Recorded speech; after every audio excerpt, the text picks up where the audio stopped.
When the Mercedes B-Class first went on sale, the small upmarket SUV was a fairly unique proposition.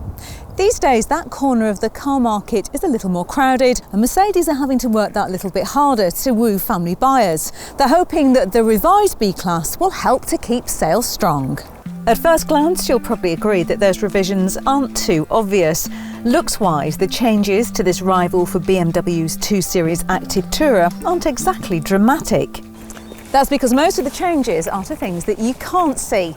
There's a revised range of engines, including an electric version, and all the models in the range now come fitted with autonomous braking, which can help prevent low-speed accidents and could lower your insurance premiums. There's also the choice of a new high-end trim level, the AMG line. It has sportier looks thanks to AMG body styling on the front and rear bumpers and sits even lower than the standard car. It also has a more upmarket interior than the SE and Sport trims. I think Mercedes do interiors well, and there's more than a hint of the SLS in here, with the metal air vents and redesigned steering wheel and those instrument dials. It's a very plush, comfortable place to be. And as it's the range topper, it has all the extras you'd expect. But even the basic models have air conditioning, a reversing camera, leather steering wheel, along with technology to help prevent a low-speed collision. Every model in the range comes with the now familiar Mercedes tablet-style infotainment system. I know it divides opinion, and despite the fact that it's not as intuitive to use as those in BMW or Audis, I do quite like it. I find it simple, fairly straightforward, once you get used to it, of course. The seats adjust for height, even in the entry-level model, and there's plenty of adjustment in the steering wheel. There's also lots of really useful little storage compartments, along of course with the obligatory cup holders. The whole feeling in here is that everything's been very well thought out, that the materials are high quality, and that quite frankly, it's been built to last.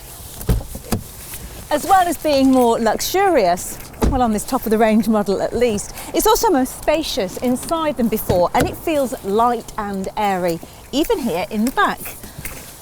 3 children can easily sit side by side. There are 2 Isofix child seat points. And if you're carrying taller passengers, there's plenty of headroom and good leg room, even with 6-footers in the front. One addition that I really like is the pop-up table. Well, when I say I really like it, what I strictly mean is that my 5-year-old really liked it. Boot space is also generous. There's slightly more than a Ford C-MAX, and if you fold down the seats, you'll have a real load lugger on your hands. And even the entry-level SE model gets a sliding rear seat, which can increase rear legroom or boot space as you need it. You also get a ski hatch and a height-adjustable rear floor. Every B-Class comes with a very clever Mercedes system called Connect Me. You can download the app onto your smartphone and it will let you check your fuel level and your tyre pressure. It'll even lock and unlock the car for you, and if you break down or have an accident, it will contact the customer assistance centre. The thing I think is really fantastic is that it will locate your car for you, which is absolutely brilliant if, like me, you've ever forgotten where you parked in an unfamiliar city or lost your car in a multi-storey car park. I do it all the time.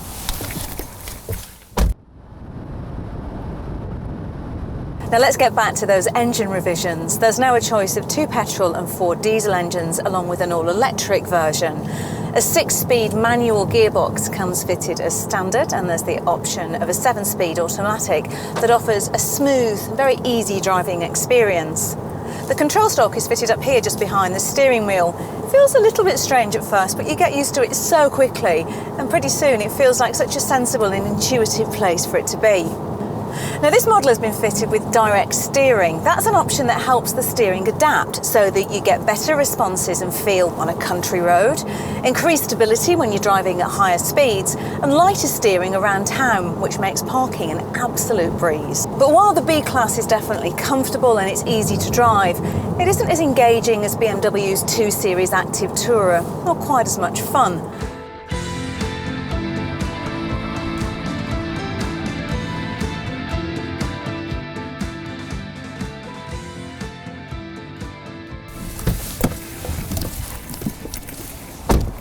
The other thing to bear in mind is the price. This is a luxurious family car, And if you aren't that keen on the idea of paying a premium to have the Mercedes quality and Mercedes badge on the bonnet, then there are plenty of far less luxurious but more affordable alternatives.